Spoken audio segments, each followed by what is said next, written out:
Great.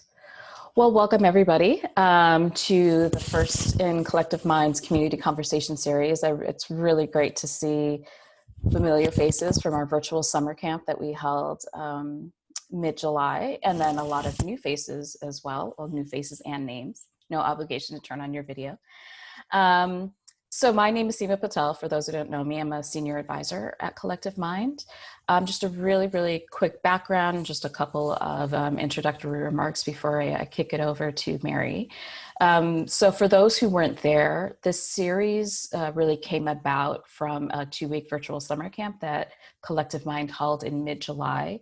It was a series of plenaries, expert sessions, and learning circle groups on topics related to networks and network management. All right, let me just add a few more people. And so what we did, what some of the key feedback that came out of the event was that there was a really strong interest from participants in further exchanges and learnings from their network peers, diving into deeper conversations around network topics, and then to have some real life illustrative examples of network challenges in real time. So this is really in response to all of that. This is an opportunity to hear from your peers, to hear about an experience directly from a network manager, about a solution that they've actually used in the field. And we're gonna continue to have these conversations the second Wednesday of every month.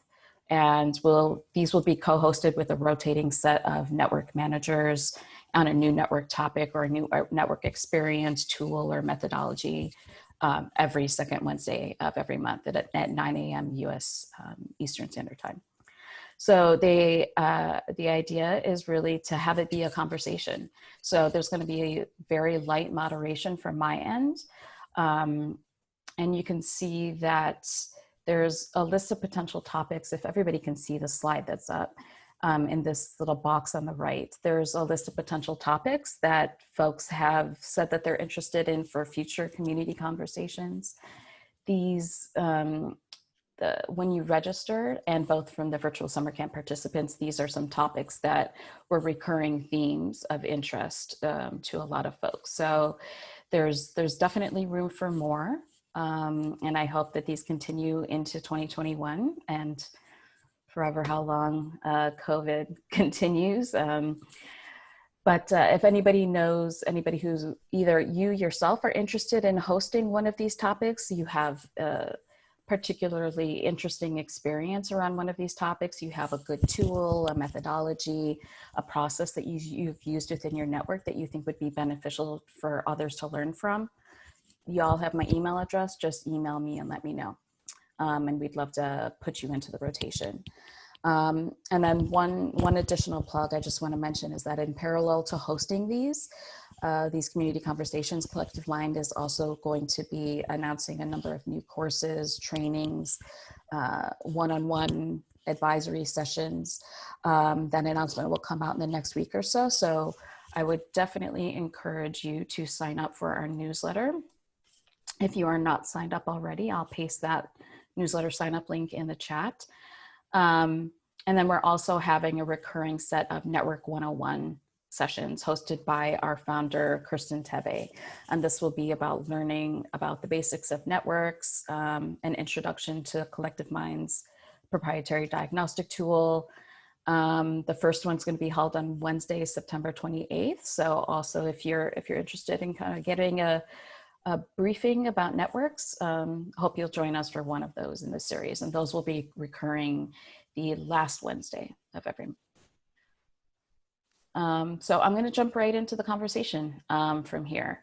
Like I said, there's not going to be a lot of heavy moderation from me. It's meant to be a conversation and for you all to learn from each other, and we're just here to host and provide the space.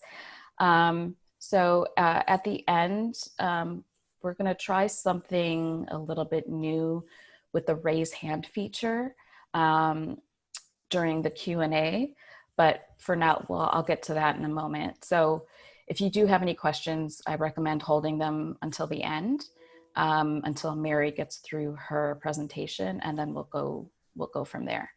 So Mary, I'm gonna turn it over to you. This is Mary Coleman from Voqal, and she's going to be presenting for a bit on network evaluation, and then we'll move into the discussion from there. So welcome everybody, and thanks again, Mary, for kicking this off with us. Well, thank you for having me. Good morning, everybody. It's nice to see you. I definitely have a short presentation, shouldn't be more than 15, 20 minutes to sort of explain how we evaluate our network, and then certainly have ample time for questions and discussions and all of that that we'll get to. But before we kind of dive into it, I wanted to share a little bit about me and my background and sort of what do you mind doing the presentation? Thanks, Seema. Sure. Yeah, a little bit about me and kind of what informs my lens on sort of how I view evaluation in general and specific to our networks. So, in a past world, you can go to the About Me slide. So in a past world, I worked in sports marketing out of undergrad, and in that world we were heavily focused on ROI, what made the biggest splash, not necessarily about the deepest connections in that world. And after doing that for a couple of years, I needed to slow down, and so I joined the Peace Corps. And so I spent some time in Central America, and it really opened the door for me to have deep learnings and connections, and one of which continues to frame my views on sort of how we measure and define work, and that actually came at the end of my experience. And so the way that the Peace Corps works is you have sort of a sector that you're placed into, and I was in the agriculture sector. So I was based, and my fellow cohort members were based in a very rural community, and we were often the only bridge to outside resources that the communities could get to have, from aid agencies, not only the U.S. aid agencies, but other countries that had work in the country. For if they had projects that actually require some capital. Like in my case, my community wanted to build silos to have a seed bank so that they didn't have to keep buying seeds every year, that they could store seeds from their crops every year and save money and have something on site. But you needed that. You need money to buy the materials and things that these people didn't necessarily have available to spend on this source. And so it was projects like that where we as volunteers based there could just afford to have those resources moving. Well, at the end of our time, as we were getting ready to leave after our 2 years, we were told that there had to be cuts to the projects in the country, and that our sector was being cut in favor of our business and environmental and a couple other sectors that were generally based in larger towns because they worked in bigger school systems with kids.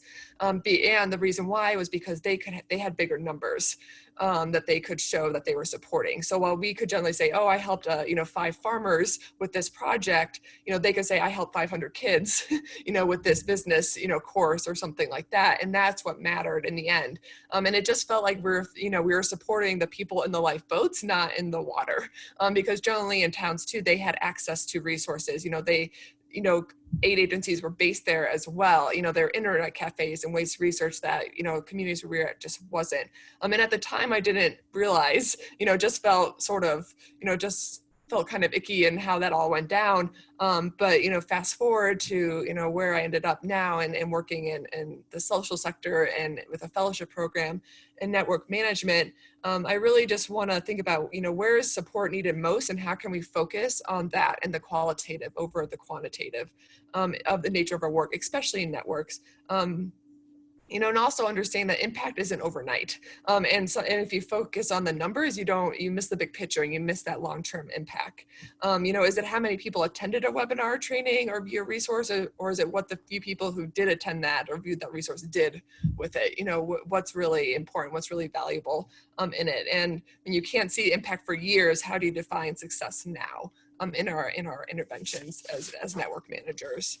And so one way that I've came across, you can switch the slide, please, is something called the golden spike methodology, which can be applied. There's various tools and techniques to apply it, which we'll discuss in a few minutes, but I'll give kind of an overview of what that is. But also before we dive in, this idea comes from where the Transcontinental Railroad met in 1869 in Utah, and the railroad building started on the East Coast and the West Coast.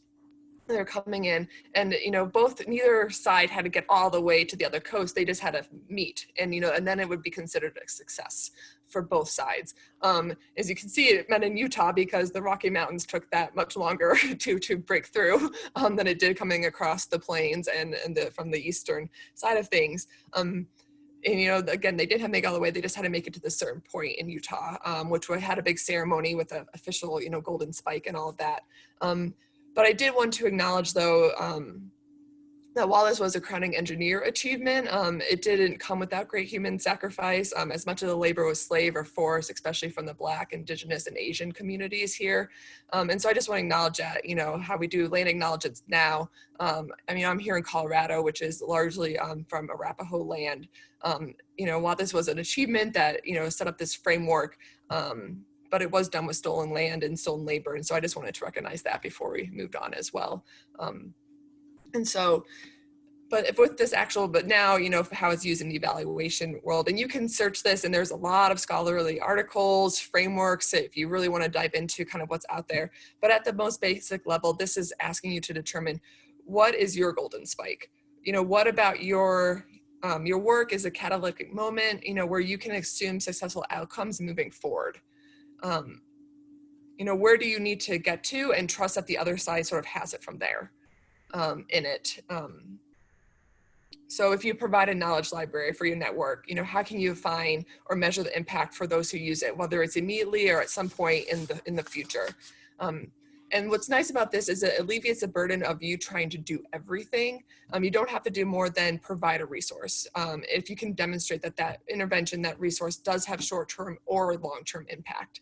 You can focus on your niche market, your audience, your involvement, your intervention, without worrying if you're doing too much or too little. When designing a program or a resource for your network, you can ask yourself if it supports the lead up to that golden spike, to that value add, or if it supports something after your golden spike. And so maybe this can help you kind of not get into mission creep, or it can increase your work without increasing capacity, and it helps refine your core value to your network as well.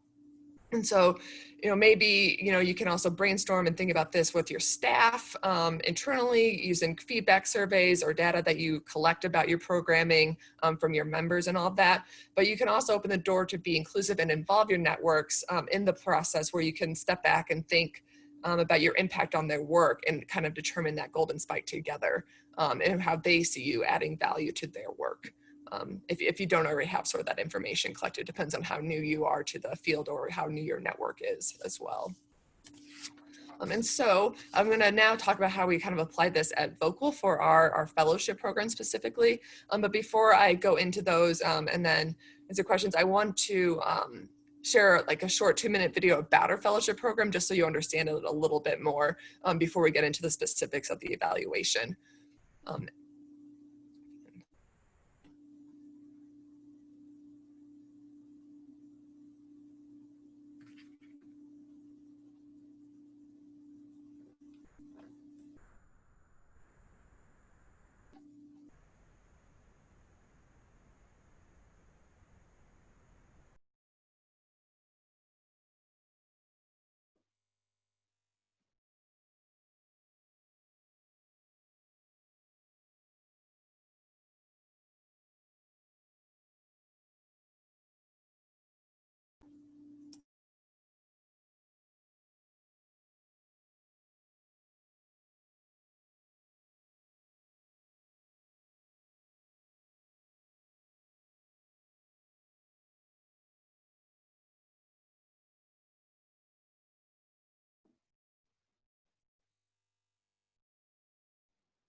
Thank you. And there was just background music, so you didn't miss any voiceover. So apologize, the video didn't really translate that into the slides. But as you can see, we have a fellowship program. We really want to invest in ideas and support those who are growing it into reality, and they're really getting at systemic social change. And you can go to the next slide, Seema, please. Thank you. And so our fellowship program, we provide a lot of front-loaded business and storytelling coaching that we hope sets up fellows for long-term, sustainable success, whether they stick with that specific project or idea or they grow into, bigger and better things.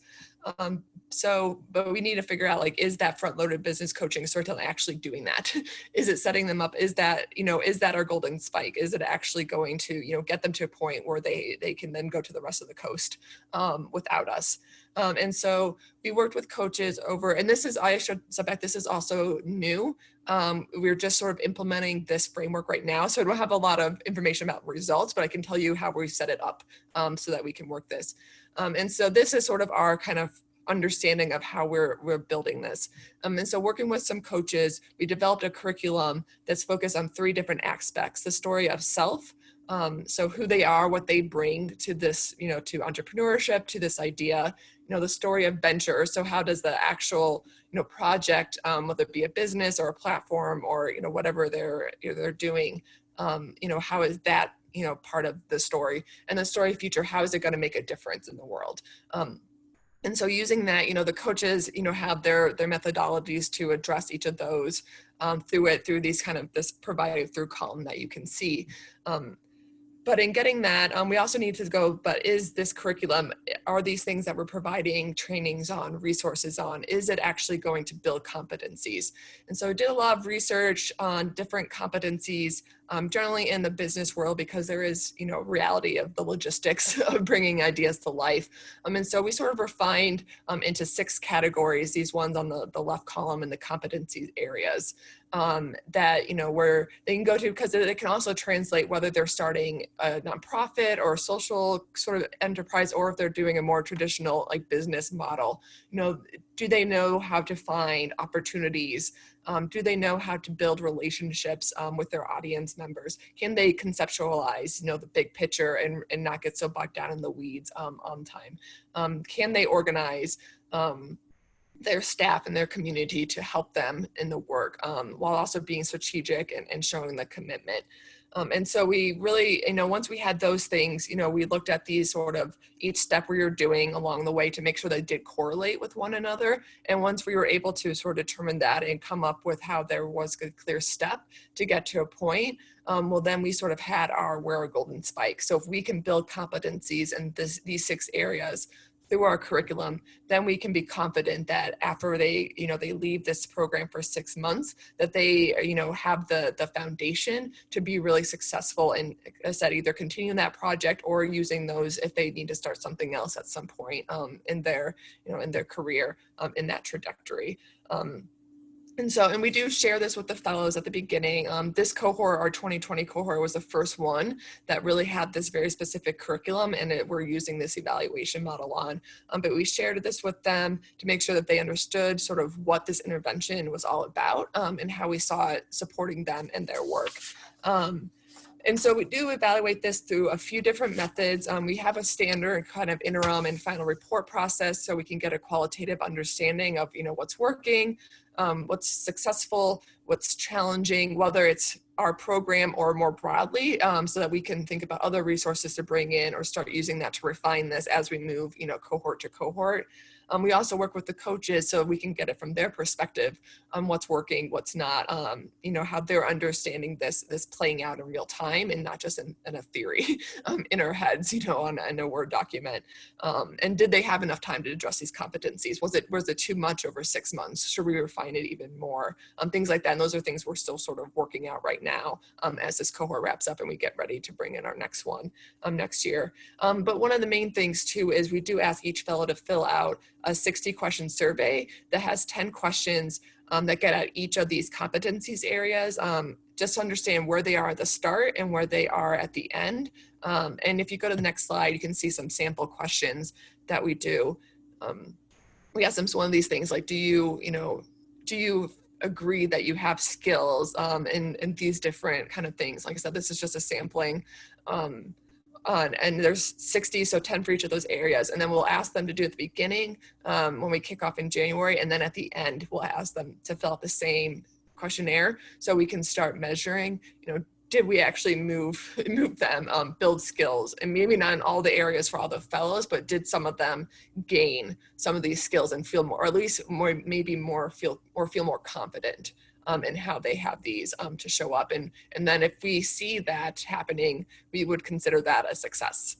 And move, and that, okay, this program is doing that. It is building some skills that they're going to need throughout their career and their lifetime to be successful. And so this, like I said, though, we are just now collecting that end result. So can't speak to that, but I think we feel confident this will at least give us information on if we're on the right track, being early on in applying this method to our network, and where we can go, from there. And it also, one thing that, we're also are trying to figure out and build more into is our alumni engagement, as that group moves, can we talk to them 5 years after the program and kind of have something that gives us an idea for what their project looks like, what their program looks like. But as I said, this, we really wouldn't be able to do that until 2025 with this cohort that we're applying this methodology to, because it's hard to kind of retroactively apply something to a cohort who didn't necessarily have this defined program and this curriculum.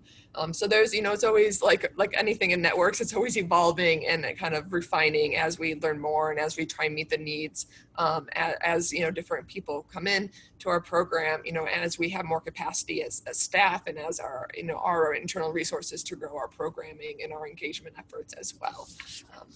So that's the end of my official sort of presentation. And so, yeah, happy to kind of field questions or kind of, have a discussion.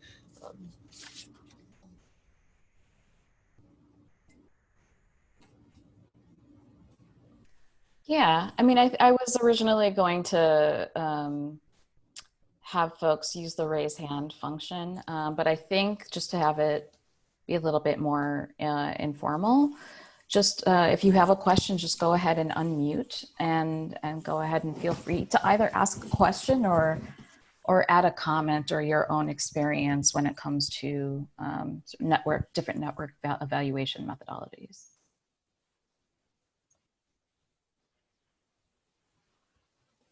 Hi, this is Carissa. I am interested to know, beyond just learning for your organization's own growth and making the program better, what other benefits have you found from having an evaluation from the funder standpoint, or any other aspects that have come into your mind about why to do the evaluation?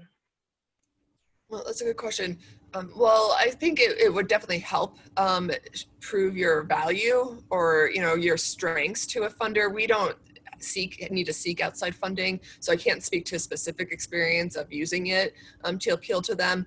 But I do know, just kind of sharing this with the fellows at the beginning, it really helped kind of bring everything together about how they understood, why, of course they were drawn to the program. That's why they applied and that's why they ultimately did. But, when we were finally able to sit down in the cohort and show this, I think everything kind of clicked, like, oh, this is what I'm getting into. Like, this is great. Like, all of them are like, yeah, I want competencies in all these areas. Like, this is what I want. So I think it just helped us as staff, and then, to speak about our program to outsiders, as, kind of, if you're doing your elevator pitch, like, oh, what's the value of your fellowship? It's not just seeding ideas. It's not just giving them money over 6 months. It's also giving them skills and confidence and coaching so that they can, because if you work in fellowships, the drop off, when the program ends, it can give a lot of anxiety to people, especially if they need more funding, or they just are like, oh, I'm going to flounder without a coach, or things like that. And so this allowed us at the beginning to say, hey,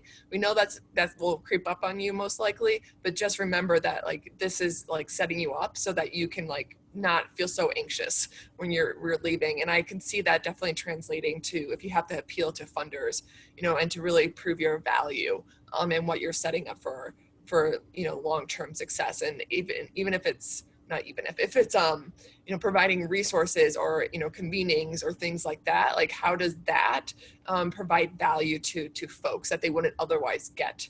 How does your organization, your network, really step in and help provide something that they can't get through their workplace or through their day-to-day operations?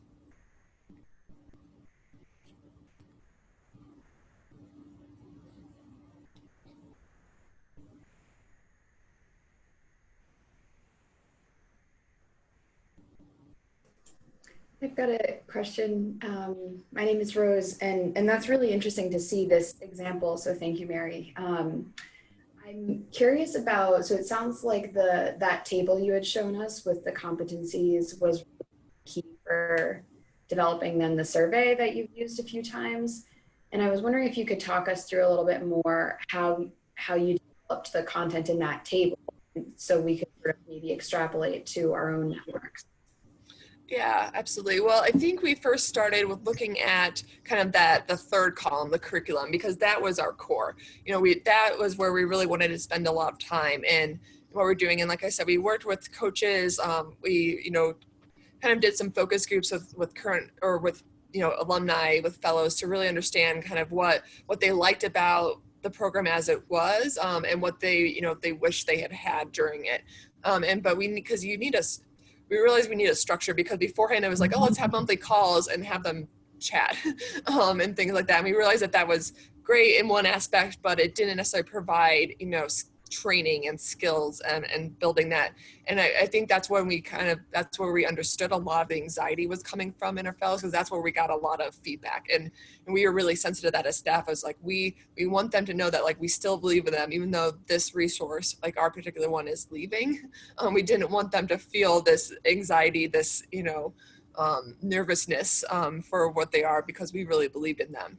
And so once we understood and refined our program better, then we were able to kind of work backwards to, okay, how can this translate into some hard skills?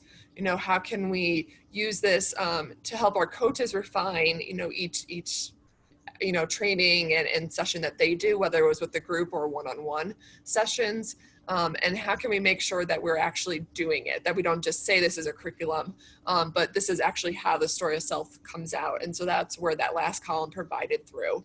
So story of venture, for example, we have trainings on grassroots fundraising, coalition building, which really translates into, how they can seek different opportunities and connections with the community, whether it be if they do need capital, fundraising, or if they just need, volunteers or subscribers or supporters, and all that. And I should step back to, one of the challenges we have is that our fellow projects really range in kind of what issue, what topic they're addressing. As you can see that video, we have folks focused on mass incarceration, to healthcare outcomes, to food security. And they also are going all different ways in how they're setting up their project, their idea. Some are starting a nonprofit, some are starting an LLC, a business, some are just having a platform. It's not necessarily going to be like an official business in any form. And so we needed something that could kind of be applied across all of those different areas. And so this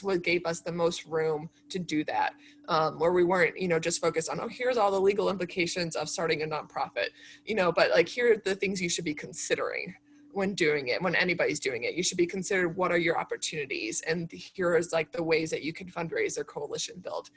You should also understand like your internal place in this, like what you bring as a builder, not only to build your confidence in doing that, but so that you can, generally with funders, with, going into investors and things, you're selling yourself as much as the project and things like that. So really having them confidence to bring their story to light and have that personal touch. And then being conceptual, how can they relate the past, the present, and the future together, so that they're not just, talking about the problem their project is addressing, but that they're talking about, what it looks like once their project's implemented, and sort of being solutions focused and imaginative in that, and really, bringing in inspiration, not just sort of like, this is, of course, mass incarceration is the problem, but how is this project going to be addressing it? And so we kind of jumped, so this wasn't like a linear chart to fill out. It sort of had to jump us through of like, okay, here's our curriculum, here's what we're confident is we're going to be providing over 6 months around these 3 areas through these things. And then once we understood kind of the competencies areas that we wanted to map to, it really did fit nicely. And so that actually gave us even more confidence that we didn't have to like do calisthenics or like jump through loopholes to make them connect. They really did come together nicely. And so if you're thinking about your network and kind of like what your curriculum, what your intervention is, if you're somehow trying to like make connections that don't really make connections, then either those aren't the competencies you should be mapping to, or rethink your program. I think if you're really thinking about all of this kind of in it, it really should flow together nicely, which is something that surprised me in doing it, sitting down and mapping it. But it also shouldn't really have surprised me either, because we took so much time to really make sure that we were thoughtful about what we were providing and doing things. And I would say, yeah, this took over the better part of a year to get to. Not just it included curriculum development as well, but it really took us time to do research. Were business competencies the best ones? Were those the ones we wanted to map to, or were they something else? And so I would just recommend don't try and rush this either. I think it's always the biggest thing is it feels like you want to get into it and jump into it, but really taking the time to make sure that you're looking at everything that you could possibly be thinking about, and including your network as much as possible as well, to kind of give you some temperature checks or make sure that like, oh yeah, I see how you're doing that. Like, yeah, I would agree with you. Like that is, you do provide that. And like, that is building this skill in this area as well. That's helpful. Thank you. I guess so. Maybe I'll try this other interpretation. You can let me know if it resonates. It also sounds like if people are thinking with a sort of like logic model type of thing in their mind, then the farthest left, the competency area, is basically the outcome, and farther right are the activities and the inputs. So what your survey is doing is you're kind of testing that hypothesis that these activities lead to these outcomes. So I guess, is this sort of just a different way of showing your theory of change? Yes. No, I think that's a great comparison. And like I said, this is our way of applying this. If you do search it, I have a couple of other sort of resources too at the end that we can share out. You find a whole lot of things like that. This is one way of applying this, is one tool to look at this way, but this could certainly be overlaid on traditional logic models or other theory of change type works. But yeah, I think that's a perfect way to look at it. This is basically our theory of change kind of backwards, going back.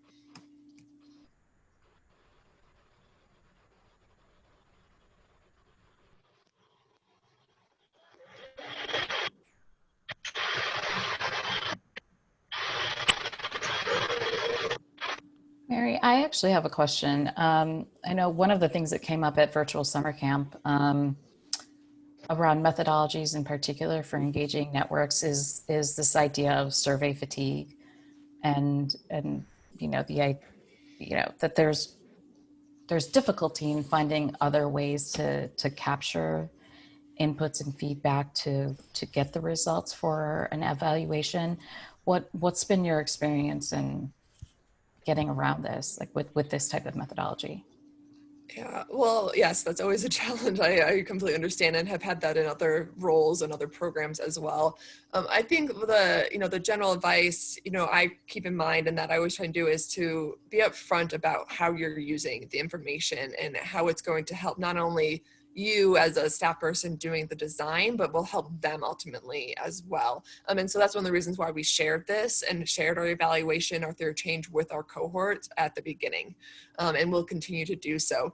When we, before we gave that, we didn't just hand them a 60, question survey and say, hey, fill this out, spend, 15 minutes. It was like, hey, this is how this is what this, explain the curriculum, went into a little bit more details on and what they could expect over the 6 months, and this is how we really think is going to correlate to helping you with long-term success. But we also will need you to help us to understand if this is actually happening. And so please be, and to ask them to be upfront about, their challenges, their successes, telling them that we're feedback friendly, that we want this to be beneficial, not a burden. The program, their involvement in the program, we want them to not dread the monthly calls like, oh, I'm glad I got the fellowship, but I don't, these monthly calls are really, a really drag. We wanted them to be excited to show up and to see that. And so I would just always, advise, like when I worked in public health grant making, we had to collect a lot of information from the healthcare centers and things like that were already strapped with capacity. But we always told them how we were going to use that information. We were going to use it to go advocate at the state level to get changes. And then once they understood that this information wasn't just going to sit, in a file somewhere or in our heads, with that we were actually going to apply it. And then when they saw it being applied, it was a much, it wasn't quite a heavy lift to get them to participate. So I think, just being transparent in why you're collecting information, how you're going to use it, why it's going to be important. I think that's just always my general advice, without having specific case studies or things to do. But when, by the time we did give them that 60 question survey, they were, they sat down and they did it and they were excited. And like I said, they were like, oh yeah, we want these competencies and all of this. And it also, having at the beginning and the end is not just, for evaluation, but at the beginning we were able to look at, okay, a lot of, because every cohort's different, it's a small cohort too. It's only 8 folks. And so we can see, most of them feel really confident already in relationships and conceptualizing. So let's refine and let's have the coaches focus on the other areas this year. And then next year that might look different. So it also, I think, also telling them that it's not just for us to evaluate long-term, but it's also for us to help them short-term in the mindset, so that we're not, providing, and such 6 months goes by really fast, so that there's not redundancies and things like that. Or if they feel like they can get some of this out from an outside resource through other trainings or things, so that our fellowship is really supporting, information resources that they can't get elsewhere.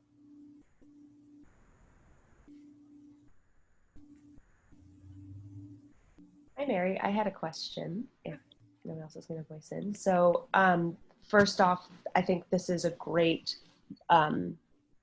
model for, like you said, both setting up the all the way from the arc of design to evaluation for a program, and having these anchors to ground the activities and intentions and the design and all of this. And I ran, for a number of years, I ran a very similar program under a similar kind of model, but this is, you gave a very cogent presentation of a very reasonable and like comprehensible framework. And I think this is, I hope this really works out for you guys for this next program, because it seems very logical. And my question was in the context of how collective mind sees networks, and thinking about the relationship between your participants. I wonder where in this methodology and in this framework you've thought about the overlaps between if it's peer learning or if it's that peer support, which was kind of alluded to in the video. Both the impact of that and capturing that through evaluation, as well as facilitating those connections, and whether there's a relationship established. I know you've talked about like coaching calls and things like that, but where it fits into evaluation, and within this theory of change, if there's opportunity to be encouraging those kind of interrelational opportunities within the network you're establishing. Yeah, no, absolutely. No, I think peer learning is always, as Collective Mind is also setting up with this first call, it's always important. And so we do that in a few ways. I think it's sort of built in all of those provided through aspects of it, where we have, so the kind of a little bit more details of the program is we have 2 coaches. One is focused on sort of the soft skills of storytelling and how to sort of relate to any audience. And the other is a business coach, so more on the hard skills of actually how to get it on. So each month, or how to get the idea off the ground. And so each month, the fellows have a one-on-one session with each of those. And then we have 2 group ones. One is a group training that's getting at one of these skills, you know, like ones that are a little bit more universal, like grassroots fundraising, things like that. And then one that's just sort of, excuse me, one that's just sort of an open-ended session. Hey, are you having an issue this month? What, you know, what do you want to bring? What do you want to ask your cohort members? Things like that. We did pair them with one-on-one peers. So each month they were encouraged to reach out to somebody else from the cohort and have a, you know, coffee chat or what have you. And, you know, we didn't necessarily, you know, that wasn't forced. It was just encouraged because we wanted them to, you know, not get too overwhelmed with things. And as far as, you know, from the feedback we got on reports and talking with them, they were doing that because they found it beneficial. And, you know, those things, so this wasn't a specific thing, but I think it helped them, one, you know, build relationships and understand how to do that. So it's not just asking somebody for something. It's, you know, it's a give and take. It's a back and forth. And also just sort of in how to, you know, bounce big ideas off their heads or, you know, or something very specific like, hey, I'm thinking about, you know, using this tool. Has anybody had experience with it? Or do you have recommendations for something that you have used that you know would get at this, you know, like a volunteer or like a CRM management system or things like that. So I think that came naturally because we had so much facilitated time together with coaches, but also just because they were a smaller cohort and they knew they were all kind of in this together to make social change happen. And they're all based out the country, but we generally, we do have a kickoff convening where we bring everybody here to Denver so they can meet in person and kind of build those relationships, you know, break bread together and things like that. So that when they're on Zoom and things of that moving forward, that it's you know, those walls are broken down. They don't feel like they're just talking with strangers or talking with friends, which facilitated that. Next year, it's going to be a challenge because we had to just make the call to have that in a virtual setting in January. So, you know, we're trying to think about how we can still build in those relationship building moments in over Zoom and not just dive into trainings and things like that. Because that is so important, is to make them feel like they're, you know, they can always, you know, lean on one another. And we know that works just from kind of soft touch points with them. You know, last year's cohort, like I got a photo where a few of them are based in DC and they all decide to meet up and go to a park, like, you know, a year after the fellowship and send a photo of, you know, of them. I know they text and they call one another and all that all the time. So, you know, it's one of those things where it's, yeah, the thing, like, we know it's happening. Yeah, hope that answered the question.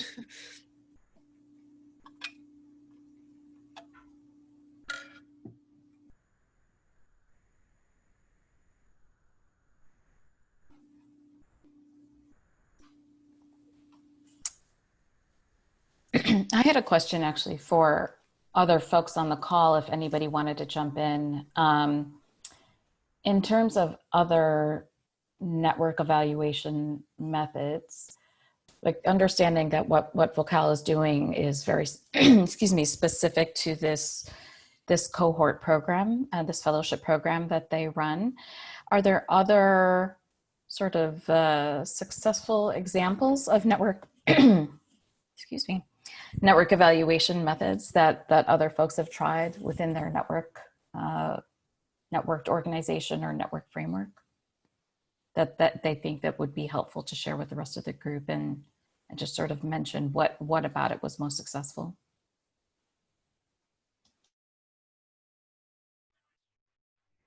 I don't know if this is exactly answering it, but we've used an independent evaluator using the developmental evaluation model. So it was a project of 3 years. We've done it a couple of times where they kind of sat with us on the journey of developing a network and keeping it alive. It was somewhat, you know, pushed forward, or I guess available to us through a grant.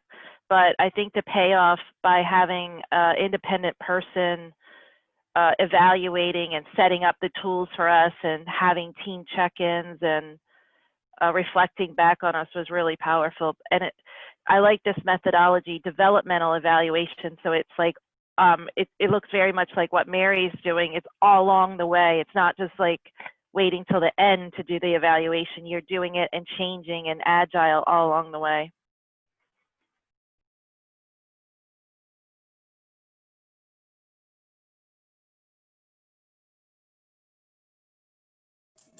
I've also, I haven't had the opportunity to have an independent evaluator, but do have a social science background, so I try to leverage that. And I also have developed a survey that I administer every 6-ish months to members of the network. And we only launched a year ago, so we just have our second data set, but it's kind of neat to start seeing some movement over time. Interestingly, some of our indicators are going in the wrong direction. I think there are lots of reasons for that. The explanation I choose is that actually people have realized how much there is to learn in areas that they were previously more confident about because of our network. And so maybe there's a kind of like goes down before it goes up. But regardless, it's been neat to have that. I also always make sure to add the open-ended questions. Something you said earlier, Mary, really struck me about how if there are a few people who are getting a real impact out of it, as opposed to a ton of people who are like sitting on a call, that says something. And I think at many times I felt a little like, oh, we don't have a ton of people, engaging in X, Y, or Z way, but actually we have consistently had a few people engaging deeply. And so anyway, so that reframe has been really helpful to me. But I am looking for other ways that are not just self-report from the members. So I kind of played around with sort of a sentiment analysis of our online forum to see what kinds of sentiments are coming out. I don't think we really have enough data for that, but and then simply, one-on-one conversations to ask people how are things going and what could be better. But I am definitely interested in hearing about other strategies that people have tried and found helpful.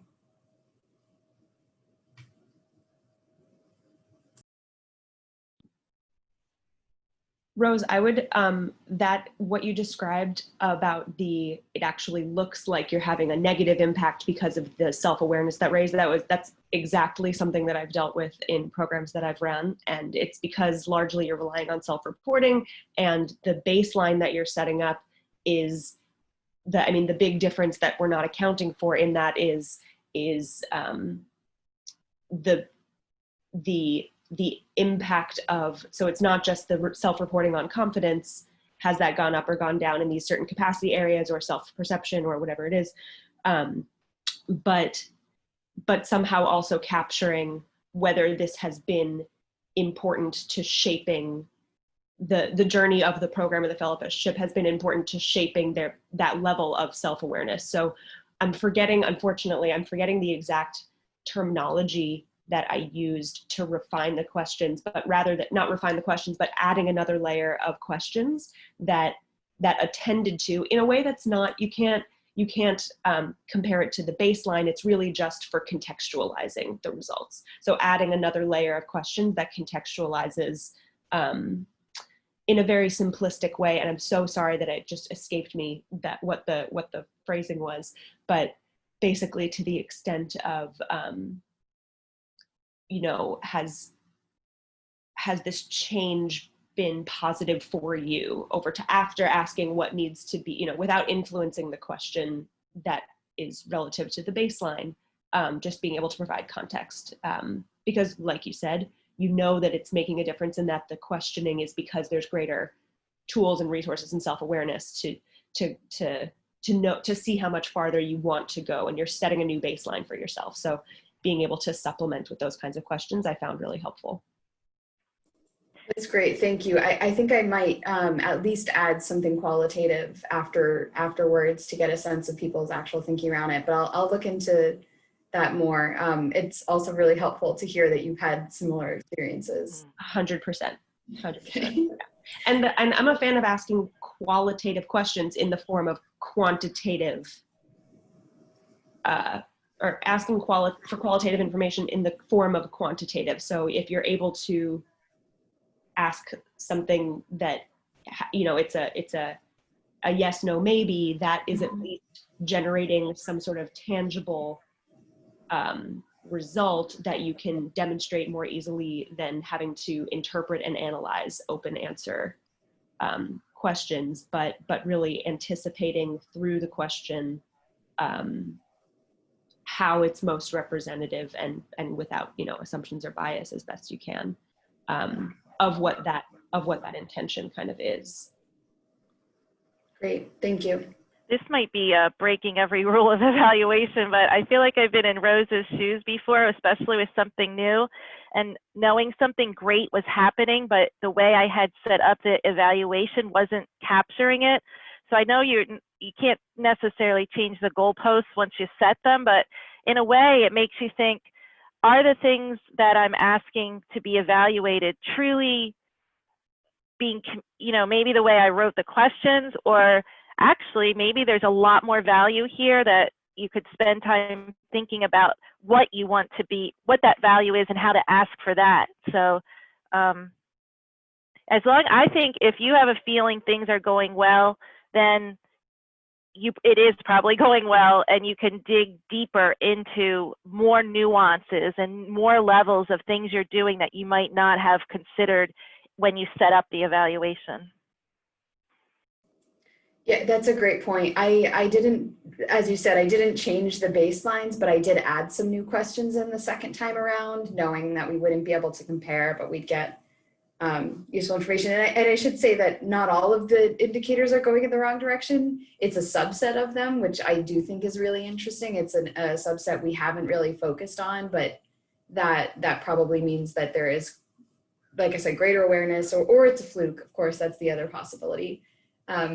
But yeah, that's a really good idea. So I think over the first few times that I administer the survey, I'll probably be adding and taking out questions that don't seem helpful, with real intention about keeping the sort of solid foundation consistent. So thank you for that.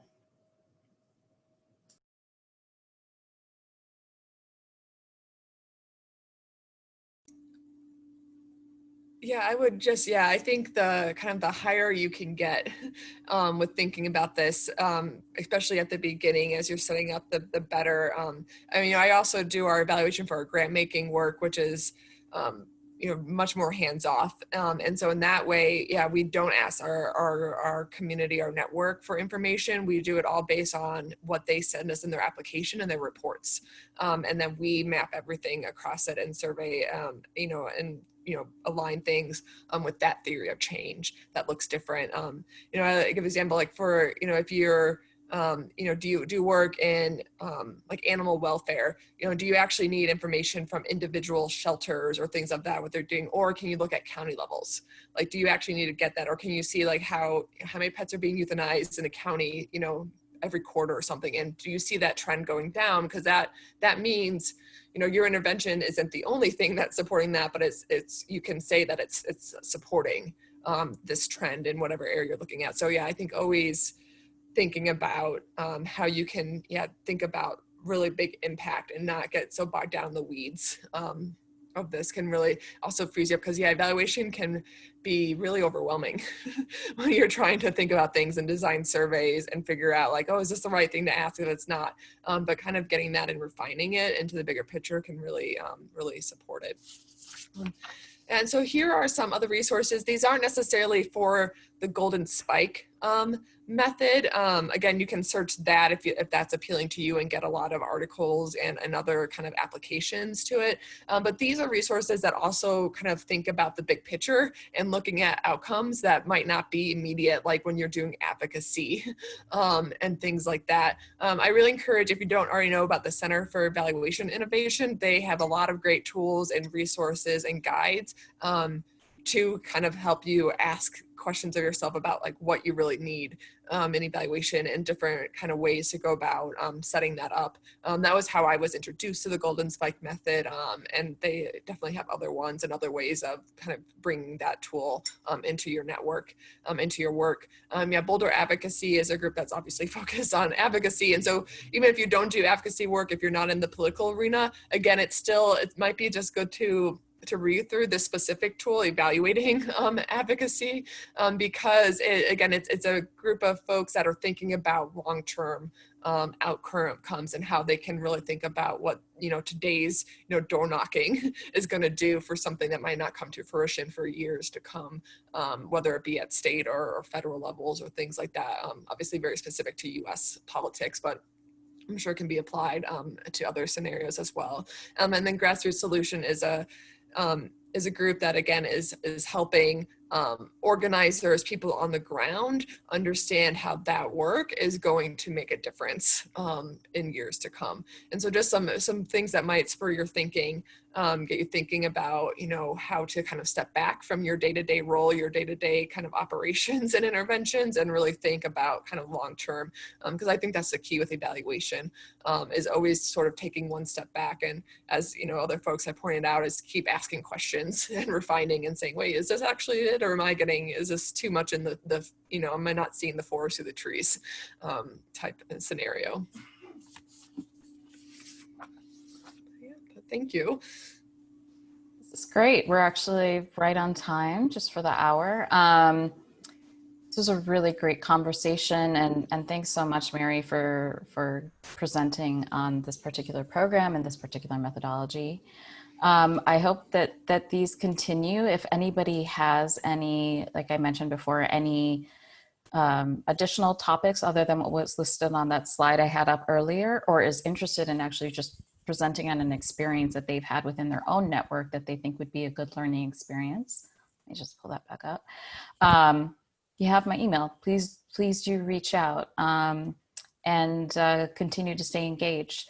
Sign up for the Collective Mind newsletter. As I mentioned, I'll post this recording if you missed any of the beginning, or if you want to share this with anybody.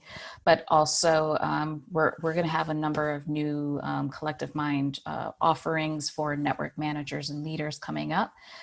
So stay tuned for more. And thanks everybody for joining. And thanks again, Mary. Hope to see you guys at future conversations. Really appreciate it. Thanks, everybody. Thank you. Thanks, everyone.